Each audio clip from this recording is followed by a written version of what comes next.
Hello, Joshua Casto, Casto Armory.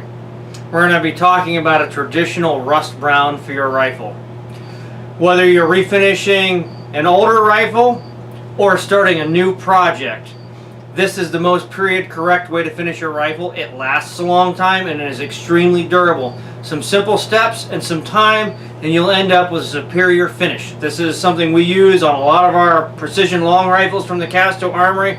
Just want to give you a demonstration on how you can achieve good results. First off, we're starting with a rifle that has already been sandblasted.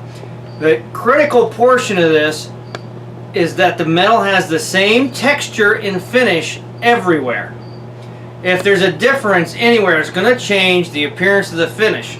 So this was already sandblasted outside at a different location in our blast booth so that it is all the same all the way across. The metal looks the same all the way through. The fit and finish is all the same all the way through, so that the brown is going to be the same all the way through. It's going to give it a very uniform finish. Now, you can draw file yours, and we do a lot of draw filing. This was an older gun. It had some Duracoat on it, which held up really well, but after about 10,000 rounds, the breech section of this started to wear away, and we wanted to refinish it. The only way to remove Duracoat is by abrasive blasting. So all of this has been abrasive blasted, and I've decided I wanted to go ahead and do a brown finish. We're going to use some very basic products, some ammonia-based glass cleaner, and some True Brown browning agent. That comes in about 3 ounces, and we dump it on the floor. Alright, I just dumped 3/4 of a bottle of True Brown on the floor here. Now here's the problem. I don't have any more on hand. I need to get this rifle done. I'm on a timeline. We got hunting season coming up. So get my cameraman, my son, to point down at the puddles. That's the True Brown we're going to use. It's still good. We're going to soak it up. So we're going to clean up this real quick with our ammonia-based glass cleaner. Literally, we're just going to wipe this down to remove any fingerprints or any base oils. This was already fairly well cleaned to begin with. Right, we're going to do this quick because that is an acid-based formula. That's what causes everything to rust over the way it's supposed to. So we're just going to get this wiped down. Alright, this is the rust job, but believe me, it will come out alright.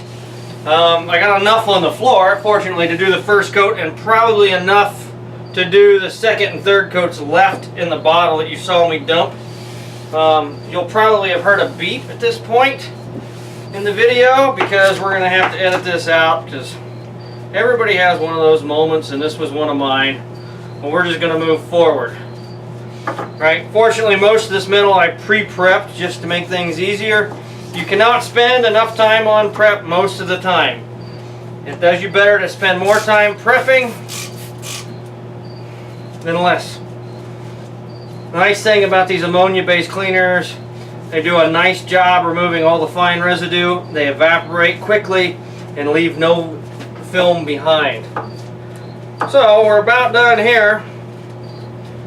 And as funny as this may be here in just a moment, we're going to dab everything dry. Everything is good at this point. We're going to take a cotton, use a cotton swab, cotton patch, cotton something. I would recommend taking yours out of the bottle rather than soaking it up off the floor.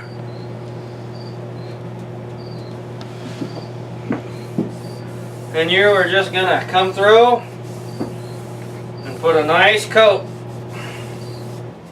Nice even coat all the way across. Of course, wear gloves. Any good browning agent is acid-based. It is harmful or fatal if swallowed and will burn your skin and eyes. We're going to soak up a little more off the floor here.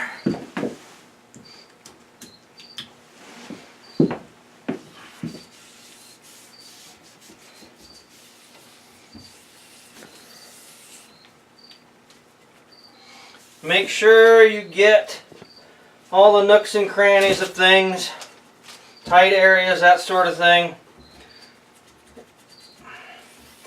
It doesn't really matter how much of it you put on, just as long as it all gets covered.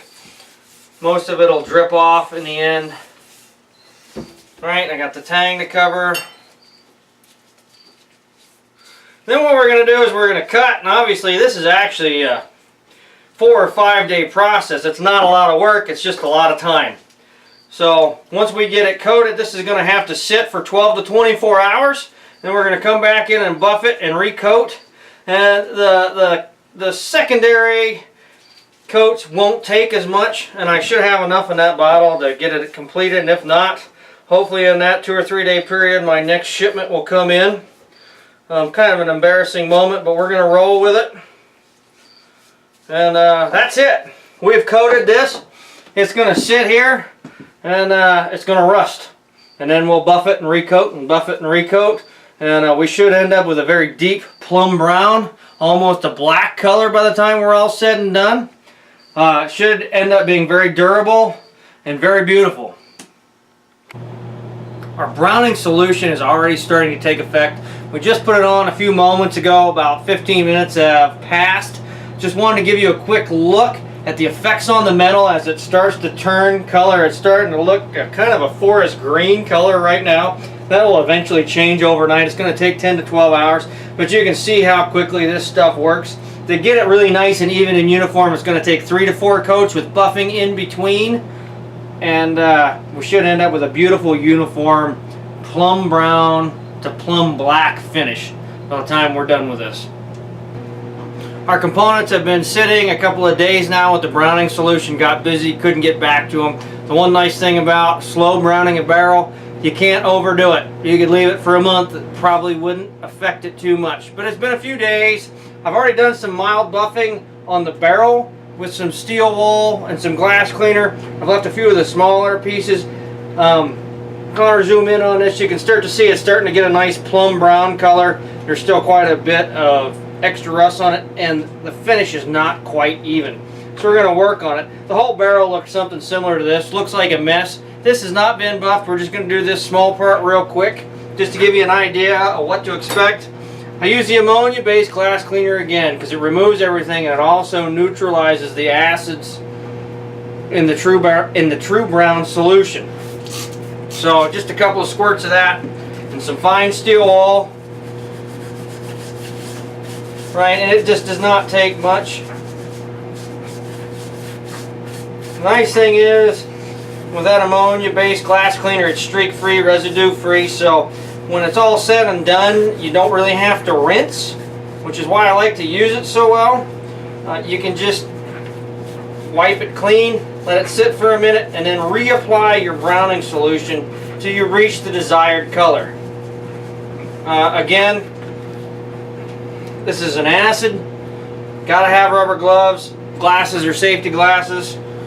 Okay, so we've cleaned that up a little bit. Now we're going to wipe that off. I'm going to show you kind of what the expected result. We're going to need to do a little more buffing on that, but you don't need to watch me do it. So you can see that's starting to get a nice plum color to it. Connor, can I get you to zoom in on that? Right? And a nice finish. So a few more coats of this and it'll be a very, very dark with just a very hint of purple to it, which is what we're going for. You can start to see that in the barrel a little bit.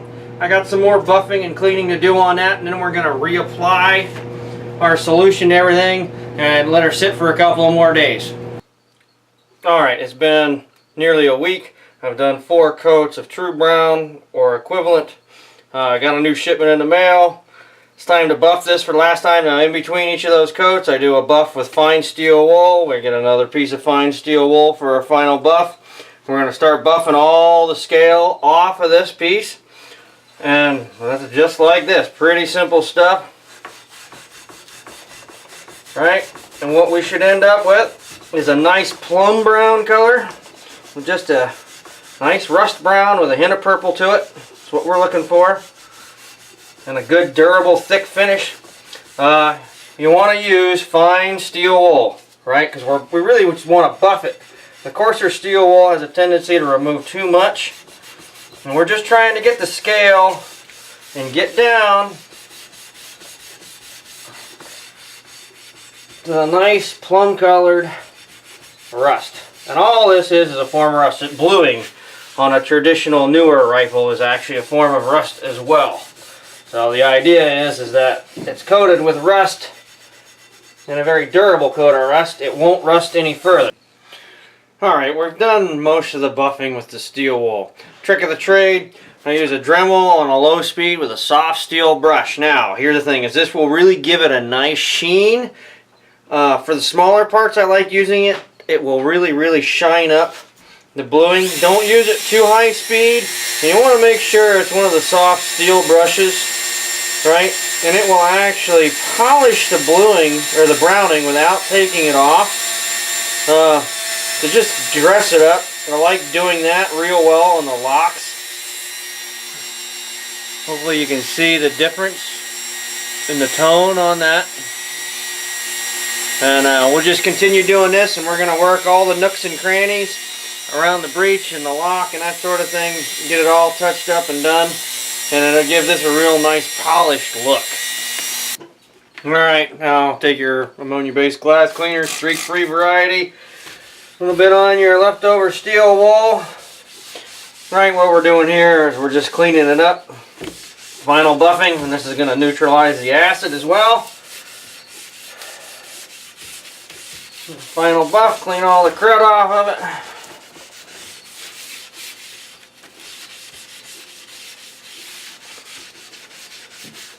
Hit all your parts.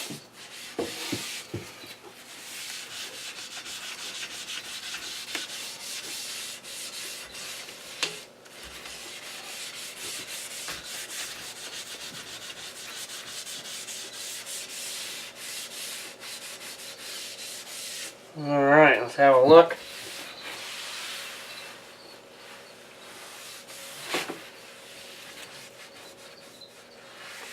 Nice.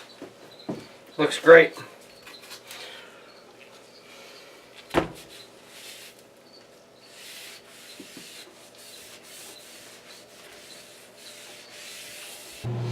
Okay, we're wrapping up our traditional rust browning refinish of this rifle. This is actually my rifle.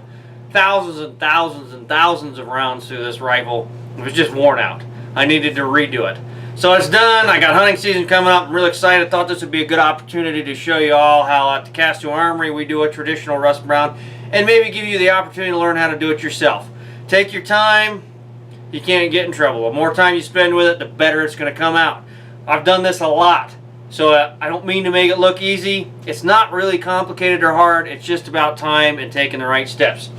So the barrel's done. When you're done with it, it's been buffed. We've neutralized the acid. We put a heavy coat of oil on it because we're going to have to install the sights and that sort of thing on this here pretty shortly when we reassemble the rifle.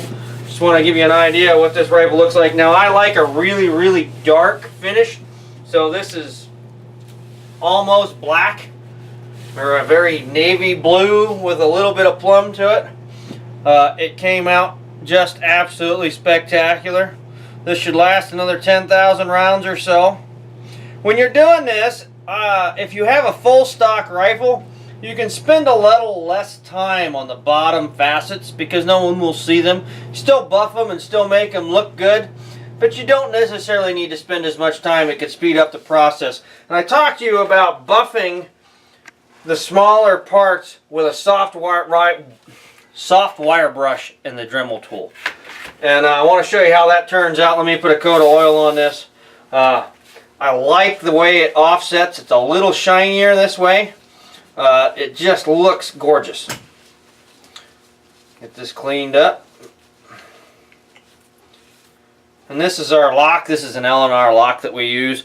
And this has actually been browned with a traditional slow rust brown method, and then polished. We actually polished the rust with a fine, soft wire brush on the Dremel, and it just snaps. We also polished this one screw and left it in the white just to kind of give it some contrast and give it a little bit of snap. Anyways, time, consideration, a little bit of elbow grease, and you will end up with a beautifully finished rifle. Thanks so much for checking us out. You can check us out, CastoArmory.com or Casto Armory on YouTube.